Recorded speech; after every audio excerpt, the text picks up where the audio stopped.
नमस्कार दोस्तों, स्वागत है आप सबका भद्रा इस अकेडमी में। आज का डेट है 27 अगस्त 2022 एंड डेली के करंट अफेयर्स के हमारे सोर्सेज असम ट्रिब्यून से हम लोग तो सारे न्यूज़ एक्सट्रैक्ट करते ही हैं, बट साथ ही साथ डिफरेंट अदर नेशनल डेलीज जो भी इंपॉर्टेंट रहता है सबसे हम लोग अपने न्यूज़ को एक्सट्रैक्ट करके आपके सामने यहाँ पर प्रेजेंट करने की कोशिश करते हैं। और ये पूरा जो PDF रहेगा उसका लिंक नीचे डिस्क्रिप्शन सेशन में लगा दिया जाएगा, आप उसको डाउनलोड भी कर सकते हैं। वहाँ से कुछ भी अगर न्यूज़ को एक्सट्रैक्ट करके आपको कॉपी पेस्ट करके कहीं पर रखना है तो आप वैसा भी कर सकते हैं। चलिए सबसे पहला यहाँ पे न्यूज़ देख लेते हैं। अगर फ्रंट पेज ही देख लीजिएगा असम ट्रिब्यून का तो वहाँ पे आपको दिखेगा move to connect Orang national park with Kaziranga national park. देखो मतलब क्या बोला गया है दैट सरकार के द्वारा कुछ ऐसे स्टेप्स लिए जा रहे हैं जिससे ओरांग नेशनल पार्क और काजीरंगा नेशनल पार्क को कनेक्ट किया जाना चाहिए या फिर किया जा रहा है। तो सबसे पहले तो देख लेते हैं ओरांग नेशनल पार्क है कहाँ, काजीरंगा नेशनल पार्क है कहाँ। ये देखो, ये वाला लोकेशन है ओरांग नेशनल पार्क का, ठीक है, और ये वाला लोकेशन है काजीरंगा नेशनल पार्क का। अब इसके बीच वाला जो भी रीजन है ना, उस रीजन को कनेक्ट करने की बात की जा रही है। मतलब काइंड ऑफ एक कॉरिडोर बनाने की बात की जा रही है जिससे ओरांग नेशनल पार्क के जो राइनोसेरस है या फिर एलिफेंट्स है वो आराम से चल चल के काजीरंगा नेशनल पार्क जा सके, ये लोग भी आराम से चल चल के ओरांग नेशनल पार्क आ सके। समझ रहे हो, जिससे कनेक्टिविटी अगर कर जाएगी ना तो कोई प्रॉब्लम जिससे ना ही होगा। ठीक है, सो एनीवेज यही न्यूज में है। अच्छा, अब एक चीज देखना आप दैट ओरांग नेशनल पार्क जो लोकेशन में है वो लोकेशन देखने की कोशिश करो, काजीरंगा नेशनल पार्क का लोकेशन। ठीक है, ध्यान देना, Orang national park, Kaziranga national park. तो हमें क्या दिख रहा है दैट ये कहीं ना कहीं इन रीजन्स में लाई कर रहा है ना। और यहाँ पे कौन कौन से डिस्ट्रिक्ट है, यहाँ पे आपको दरांग है ना, सोनितपुर डिस्ट्रिक्ट, ध्यान से देखना, दरांग और सोनितपुर डिस्ट्रिक्ट को ही, इनफैक्ट दरांग और सोनितपुर डिस्ट्रिक्ट के अराउंड 200 स्क्वायर किलोमीटर के एरिया का स्ट्रेच को यहां पर कनेक्ट करने की बात की जा रही है। समझ रहे हो। अब इससे फायदा पता है क्या होगा, इससे फायदा यह होगा दैट प्रिस्टीन जो हैबिटाट है अलोंग द ब्रह्मपुत्र रिवर उसको प्रॉपर्ली कनेक्ट किया जाएगा। देखो ना, ये तो अलोंग द ब्रह्मपुत्र रिवर ही ना ये हैबिटाट लाई कर रहा है, जी क्लियरली हमें दिख रहा है। इसको अगर प्रॉपर्ली कनेक्ट कर दिया जाएगा, कहा जा रहा है दैट ये एक्ट करेगा एज अ कॉरिडोर। कॉरिडोर ही नहीं, ये हैबिटाट बन जाएगा वहां के एनिमल्स के लिए, है ना। वहां पे जो रेसिडेंट एनिमल जैसे टाइगर रहते हैं, राइनोसोरस रहते हैं, एलिफेंट और क्या क्या व्हाट नॉट, डियर्स रहते हैं, राइट। कभी तो गए ही होंगे ना ओरांग या फिर काजीरंगा नेशनल पार्क, तो ये सब कुछ आप लोगों ने देखा भी होगा। समझ लो बात। तो ये सब ओवरऑल हमें वहां पर मिलेंगे। ठीक है, एनीवेज आगे बढ़ते हैं दोस्तों। मॉलिनलॉन्ग विलेज, आपको पता होना चाहिए दैट यह एशिया का सबसे क्लीनेस्ट विलेज है। और ये अभी इसलिए न्यूज है क्योंकि इसको एक अवार्ड मिला है। कौन सा award? Best eco tourism destination award in India. ये अवार्ड हैंड ओवर किया गया है at the Outlook Traveller function held at new Delhi, जिसको हैंडेड ओवर किया गया by the union ministry of tourism and culture and development of north east region mister G Krishna Reddy. इस देखो award देने का मतलब क्या हुआ, अवार्ड देने का मतलब यही हुआ दैट आने वाले समय में देखो मेघालय को इनडायरेक्टली प्रमोशन मिल रहा है इस मॉलिनलॉन्ग विलेज को सरकार के द्वारा, है ना। और सरकार चाहती भी यही है, पता है क्या है, ये जो मेघालय का ये मॉलिनलॉन्ग विलेज है ना, इसको वर्ल्ड क्लास डेस्टिनेशन बनाया जाए इको टूरिज्म के लिए। ध्यान देना, नॉर्थ ईस्ट को इको टूरिज्म के लिए बहुत ज़्यादा प्रमोट किया जा रहा है इन जनरल। जैसे हम लोग देख ही रहे, काजीरंगा, ओरांग नेशनल पार्क देख लीजिए, ठीक है। आप अगर मेघालय में देख लीजिएगा तो फुट ब्रिज है ना, उसके बाद आपका जाकर मॉलिनलॉन्ग। तो ये सब कुछ कुछ डेस्टिनेशंस है जिसको दिमाग में आपको फिट हो जाना चाहिए, क्योंकि बाई चांस कभी भी अगर आपको क्वेश्चंस आ जाए दैट बताओ भैया नॉर्थ ईस्ट से हम लोग प्रमोशन करने के लिए क्या क्या एक्टिविटीज़ कर रहे हैं भैया, तो आपको एटलीस्ट पॉइंट्स रहने चाहिए। अच्छा हाँ, हम लोगों ने तो ये एक्टिविटीज़ कर रहे हैं भाई, है ना, तो दिमाग में जिससे फिट हो जाना चाहिए। मॉलिनलॉन्ग विलेज है कहाँ? मेघालय के इस रीजन में अलोंग, देखो यहाँ पे है बांग्लादेश का सिलेट डिस्ट्रिक्ट, है ना, सिलेट, और यहाँ पर मेघालय का ये रीजन, तो ऑलमोस्ट इसी रीजन में है मॉलिनलॉन्ग। ठीक है, और एक न्यूज़ था तीवा ट्राइब के रिलेटेड। अच्छा, क्यों न्यूज़ में था वो आपको देखने की बिल्कुल ज़रूरत नहीं है, क्योंकि कोई कॉलेज में इसका सर्टिफिकेशन कोर्स प्रोवाइड करवाया जा रहा है तीवा लैंग्वेज का। चलो, that is not of our concern. हमारा कंसर्न क्या है? तीवा ट्राइब के लोग, तीवा ट्राइब, है ना, क्योंकि तीवा ट्राइब के लोग ही तो तीवा लैंग्वेज बना बोलते हैं ना जी। तो तीवा, इनको हम लोग लालुंग भी कहा जाता है ना इनको। और ये एक इंडिजिनस कम्युनिटी है जो कि आसाम में ही नहीं बल्कि मेघालय में भी रहते हैं, है ना। In fact they are also found in some parts of Arunachal and Manipur में भी आपको ये मिल जाएंगे। अच्छा, मेघालय अगर असम में देखोगे तो इनको एसटी का स्टेटस मिला हुआ है, शेड्यूल्ड ट्राइब का स्टेटस, बट वहीं पर मेघालय में चले जाओ आप, इनको शेड्यूल्ड ट्राइब का स्टेटस नहीं मिला हुआ है, इसलिए उनको शेड्यूल्ड ट्राइब का बेनिफिट भी नहीं मिलता है ना। नाउ तीवा ट्राइब के लोग जो है ये दो सब ग्रुप्स में बटे हुए हैं, एक है हिल तीवा, एक है प्लेन तीवा। हिल तीवा जो है ये कार्बी एंगलोर डिस्ट्रिक्ट के वेस्टर्न मोस्ट एरियाज में रहते हैं, जो क्या तिब्बतो बर्मन लैंग्वेज स्पीक करते हैं, right. Most of the cases में इसमें क्या होता है ना, आई मीन हिल तीवा के केस में हस्बैंड जो है वह शादी करके वाइफ के घर में जाती है, मतलब मैट्री लोकेलिटी जो है यह प्रमोट किया जाता है ना। इसमें 1/2 ऑफ द तीवा ट्राइब जो है हिल तीवा के, वही ट्रेडिशनल रिलीजन और अपने लोकल डेटीज को फॉलो करते हैं। बाकी के जो 1/2 ऑफ द पर्सन्स है they have converted into Christianity. याद रहेगा। अब आ जाता है हिल तीवा हो गया, अब आ जाता है प्लेन तीवा के रिलेटेड। प्लेन तीवा नाम से ही पता चल रहा है ये लोग फ्लैट लैंड में रहते हैं। जी हाँ दोस्तों, ब्रह्मपुत्र वैली के सदर्न बैंक रीजन में हमें ये देखने को मिलते हैं। ज़्यादातर ये एसमीज ही स्पीक अप करते हैं। इनफैक्ट ये बोलते भी है दैट यस हमारा मदर टंग जो है दैट इज एसमीज। और unlike the Hill Tiva, their descent system is like patrilinear, right? In fact, their religion shares many elements with Assamese Hinduism, but still वो अपने आप में एक specific है ना।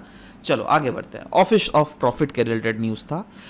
अब क्यों न्यूज़ में था, क्योंकि झारखंड सीएम के रिलेटेड कुछ एस्पेक्ट्स थे दैट हाँ वो जब 2021 में उनके पास पावर था तो उन्होंने अपने आप को ही वो प्रोजेक्ट असाइन कर दिया था। चलो अब देख लेते हैं हम लोग मेनली ऑफिस ऑफ प्रॉफिट क्या है। हमारा काम का कंसर्न मेनली यही है, क्योंकि इस टॉपिक को भी आप GS2 के इस टॉपिक से रिलेट कर सकते हैं।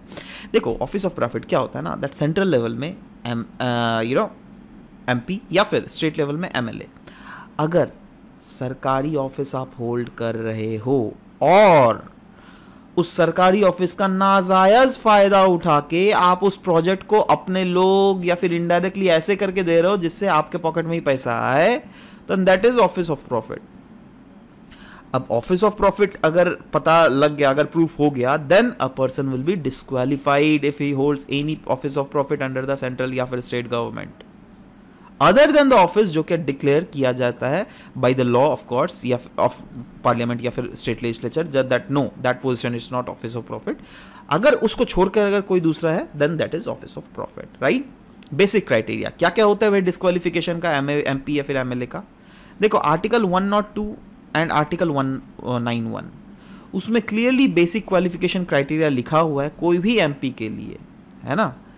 And article 102 of the constitution में लिखा हुआ है MP के लिए, और MLA के लिए 191 के रिलेटेड लिखा हुआ है सब कुछ। नाउ सवाल होता है ग्राउंड्स क्या क्या है भैया डिस्क्वालिफिकेशन के। देखो या तो अगर आप ऑफिस ऑफ प्रॉफिट होल्ड कर रहे हो under the government of India या फिर गवर्नमेंट ऑफ स्टेट, तब आपको डिस्क्वालीफाई किया जा सकता है।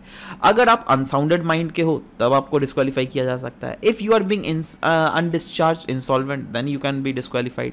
If you are not being an Indian citizen for acquiring Indian citizenship और अनदर कंट्री, है ना, मतलब आप इंडियन सिटीजन हो ही ना, है ना, या फिर आपने दूसरे कंट्री के सिटीजनशिप को एक्वायर किया तो उस केस में भी आपको टर्मिनेट किया जा सकता है, right.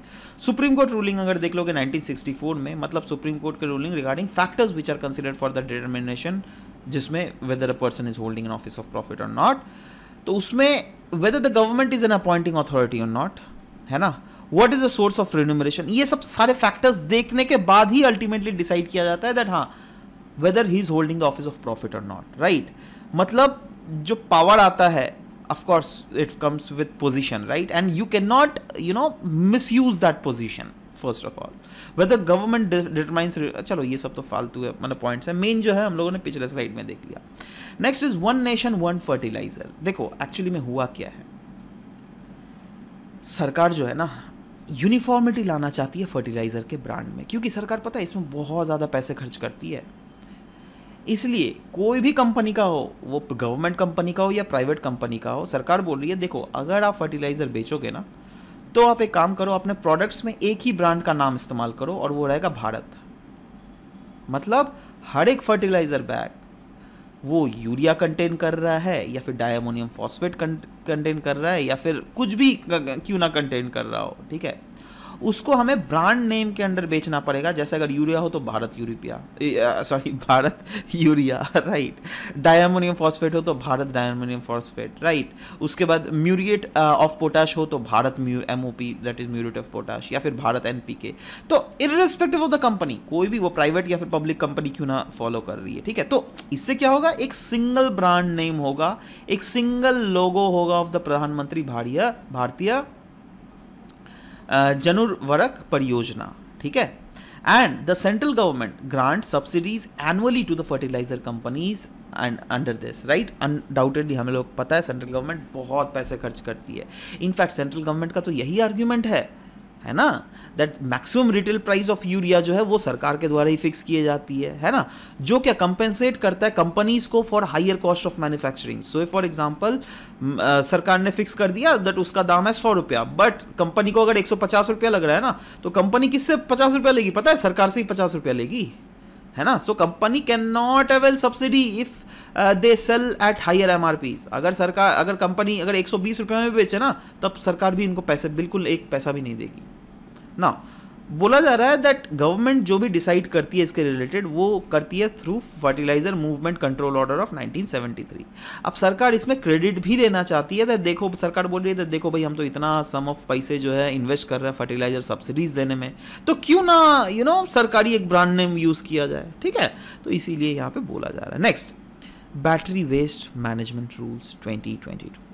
Ministry of environment, forest and climate ने पब्लिश किया है battery waste management rule of 2022, जिससे इंश्योर करना चाहती है दैट इन्वायरमेंटली साउंड मैनेजमेंट हो वेस्ट बैटरीज का, और रिप्लेस किया जा सके the batteries management and handling rules of 2001। Exam utility point of view से इस टॉपिक से आप इसको रिलेट कर सकते हैं। Batteries are covered under the new rules. Now electric vehicles, मतलब जो बैटरीज इस रूल्स के अंडर कवर किया जाएगा, that is battery waste management rules के अंडर, वो इलेक्ट्रिक व्हीकल का बैटरी होगा, पोर्टेबल बैटरी होगा, ऑटोमेटिव बैटरी होगा, या फिर इंडस्ट्रियल बैटरी, जो भी यूजेज बात है ना।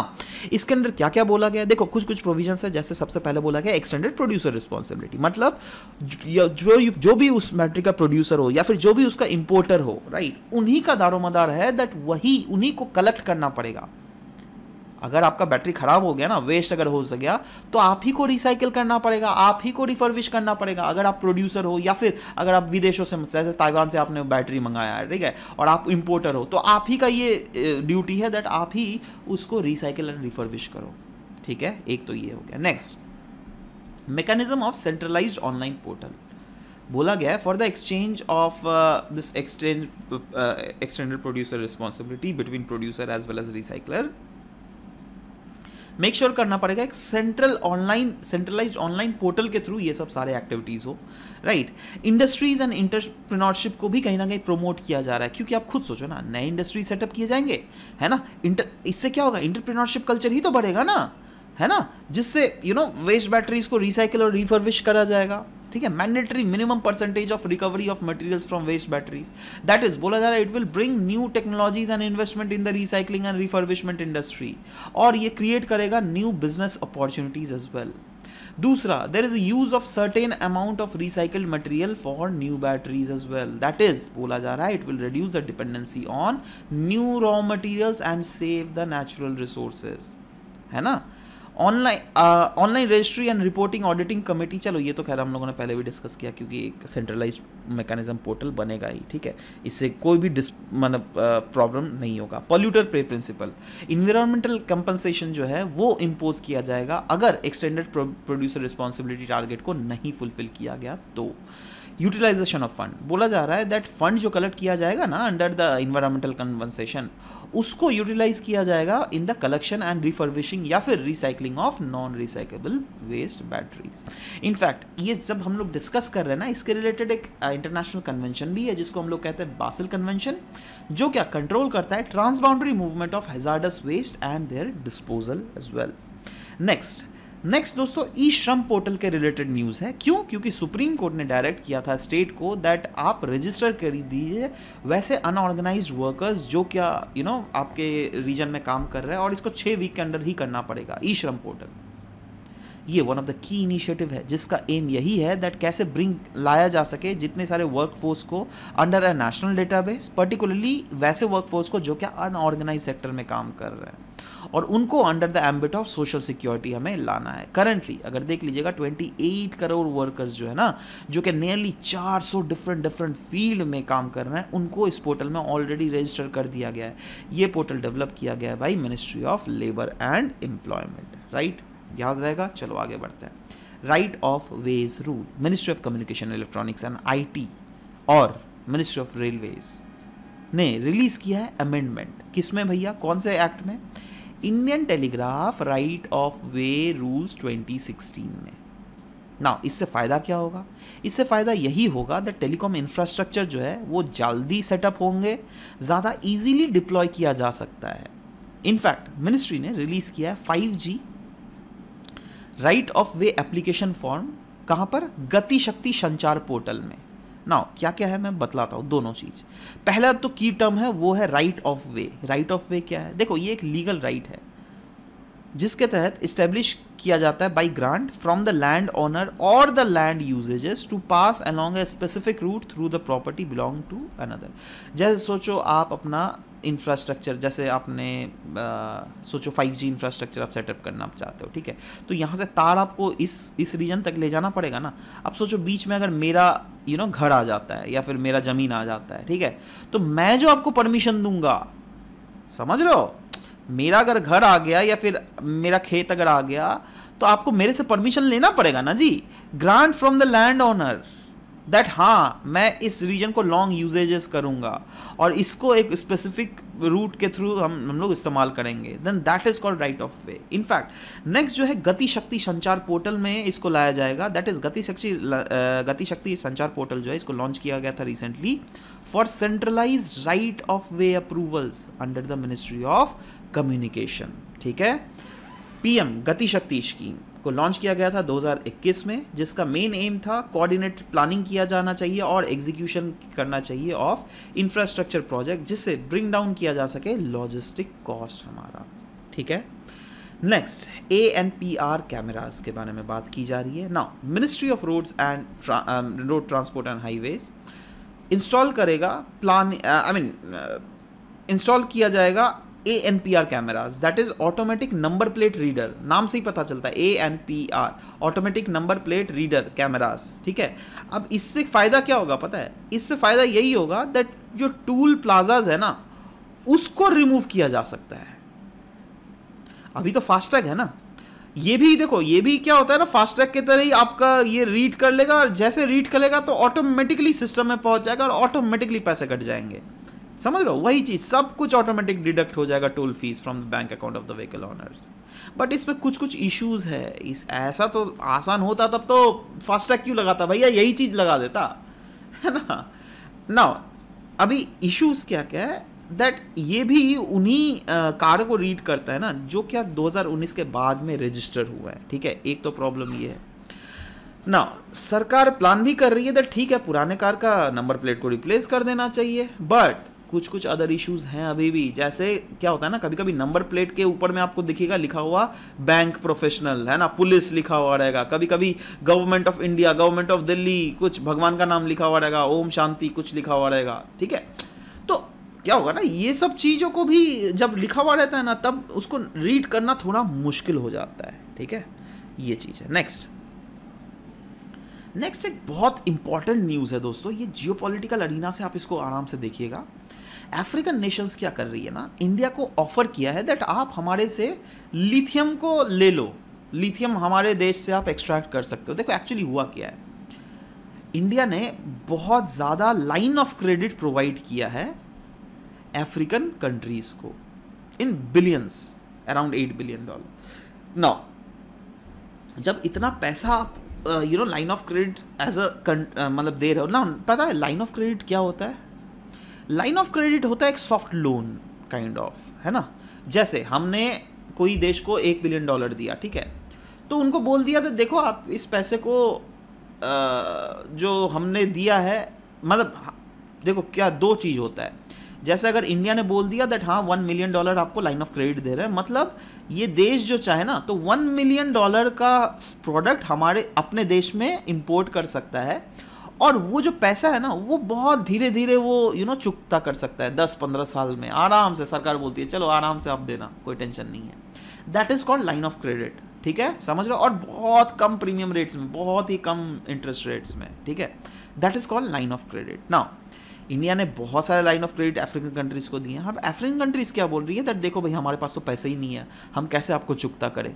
तो एक काम करो, आप जो हमारे देश में लिथियम रिजर्व्स हैं, कोबाल्ट रिजर्व है ना, आप उसको एक्सट्रैक्ट करो, वहाँ से आप ये मिनरल्स ले लो, है ना। हम आपको पैसे ज़्यादा नहीं दे पाएंगे क्योंकि हमको अपना भी एडमिनिस्ट्रेशन चलाना है। तो अब देखो, आप सोचोगे दैट यहाँ पे क्या हम भी उनको डेब्ट ट्रैप में फंसा रहे हैं? नहीं नहीं, हम बिल्कुल डेब्ट ट्रैप में नहीं फंसा रहे हैं। देखो डेब्ट ट्रैप अलग चीज़ हुआ। फॉर एग्जाम्पल जैसे चाइना ने श्रीलंका के साथ क्या किया है, दैट एक पोर्ट को कंस्ट्रक्ट करने के लिए बोल दिया चाइना ने बोला दैट हाँ ये पोर्ट कंस्ट्रक्ट करो, ये हवाई अड्डा आप कंस्ट्रक्ट करो, और बाद में जब उससे प्रॉफिट होगा तब आप मुझे पैसे दे देना। बट उससे कोई यूज़ ही नहीं कर रहा उस पोर्ट, उस हवाई अड्डे को, ठीक है। तो चाइना गवर्नमेंट बोल रही ठीक है आप हमको 99 ईयर्स के लिए उसको लीज में दे दो, समझ लो ये। लेकिन अलग चीज़ हुआ। और जब मैं बोल रहा हूँ लाइन ऑफ क्रेडिट, और जब हमें बोला जा रहा है अफ्रीकन नेशंस के द्वारा दैट आप हमारा लिथियम और कोबाल्ट एक्सट्रैक्ट करो, तो वो खुद ऑफर कर रहे हैं। हम लोग बिल्कुल नहीं बोल रहे हैं उनको दैट हाँ हम एक काम करो आपका लिथियम रिजर्व से हमें एक्सट्रैक्ट करने दो, ना, ये सब हम लोगों ने कुछ नहीं बोला। वो लोग खुद ही बोल रहे हैं दैट देखो भैया आपका एनर्जी नीड है, आपका रिसोर्स नीड चाहिए, तो आप यहाँ से रिसोर्सेज ले लो, हमसे पैसे मत लेना, समझ लो। तो ये कंटेक्स्ट लेकिन अलग है ना। अच्छा सवाल होता है इंडिया इतना पैसे क्यों देती है उन लोगों को? देखो इतना इसलिए देता है ना क्योंकि एक हमारा स्कीम है Indian development and economic assistance scheme, जिसके तहत हम लोग दूसरे गरीब देशों का मदद भी करते हैं, ठीक है। आपको पता होना चाहिए अफ्रीका एक ऐसा रीजन है जो कि दुनिया में सबसे ज़्यादा अनएक्सप्लोर्ड रीजन है, जहाँ पे अभी भी एंटरप्रेन्योरशिप कल्चर आया नहीं है। मतलब जैसे वेस्टर्न कंट्रीज़ ने हमें शोषण किया था ना, वैसे ही अभी अफ्रीका का जो हमारा तब 50 साल डाउन द लेन अगर देख लीजिएगा, जो मतलब अप द लेन अगर देख लीजिएगा, जो इंडिया का हालत था वो अभी अफ्रीका का हालत है, ठीक है। बट हम अफ्रीका को एक्सप्लॉइट नहीं कर रहे हैं सच, right, rather they are offering us that yes you can use it, समझ रहे हो बात। तो इसीलिए अब उससे बहुत ज़्यादा ये होगा फ़ायदा, लिथियम आयन बैटरीज हम मैन्युफैक्चर कर पाएंगे, और भी different other aspects of electrical mobility infrastructure, ये सब चीज़ें भी हम लोग आराम से कंस्ट्रक्ट कर सकते हैं। नेक्स्ट बोला जा रहा है India the next global SaaS capital. SaaS SaaS का मतलब पता है क्या होता है? Software as a service.